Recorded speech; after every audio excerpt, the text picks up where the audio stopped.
अस्सलाम वालेकुम। ये टोटके नहीं देखने वाला पछताएगा।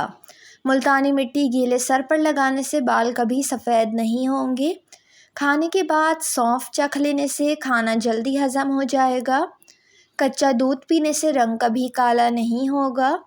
अगर गोश्त पकाते वक्त गोश्त सही से नहीं गलता, देर से गलता है, तो गोश्त पकाते वक्त तमाम मसालों के साथ लहसुन की डंडी रख दें और गोश्त पक जाने के बाद फेंक दें। गोश्त बहुत जल्द गल जाएगा।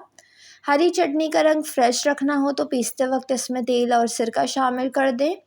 चारों मगज़ का तेल सर पर लगाने से दिमाग तेज़ हो जाता है और नींद बहुत पुरसुकून आती है।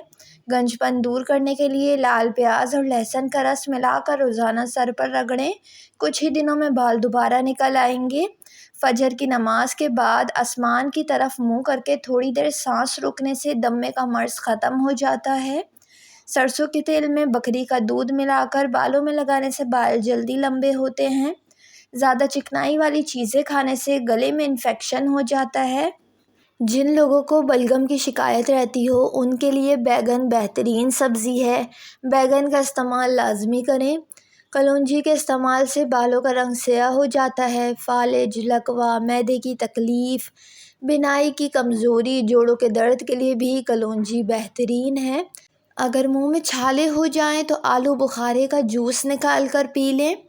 अजवाइन दूध में डालकर पीने से दिमाग तेज़ हो जाता है और बदहज़मी भी नहीं होती। अगर जिस्म में कहीं सूजन का मसला हो तो लौकी का सालन खाएं, फ़ायदा होगा। चेहरे के गैर ज़रूरी बालों पर माचिस की तीली का मसाला लगाने से गैर ज़रूरी बाल ख़त्म हो जाते हैं और दोबारा नहीं उगते।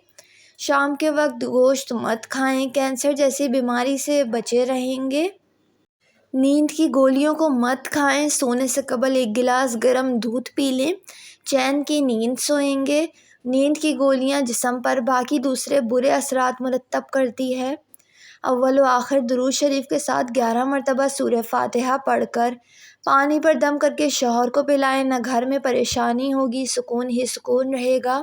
शौहर की बुरी आदत ख़त्म होगी। घर में हर वक्त झगड़ा रहता हो तो बीवी को चाहिए ये दम किया हुआ पानी पूरे घर को पिलाए। ठंडे पानी से नहाने से खून की गर्दिश तेज़ होती है। अगर अचार को महफूज रखना हो तो इसमें गीले चम्मच ना चलाएं, ना ही इसे निकालने के लिए प्लास्टिक के चम्मच इस्तेमाल करें। जब घर में गोश्त बनाकर खाएं तो हड्डियों को मुकम्मल साफ़ मत करें, इसमें जिन्नात का हिस्सा होता है। अगर हड्डियां मुकम्मल साफ़ कर दें तो तुम्हारे घर से कीमती चीज़ ले जाएंगे। अगर गोश्त गल नहीं रहा हो तो डिस्प्रिन की 2 गोलियां शामिल कर दें। जामुन की गुठली सुखाकर पाउडर बना लें, सुबह शाम पानी के साथ 1 चम्मच इस्तेमाल करें। शुगर कंट्रोल में रहेगा। वीडियो को लाइक और चैनल को ज़रूर सब्सक्राइब कर लें।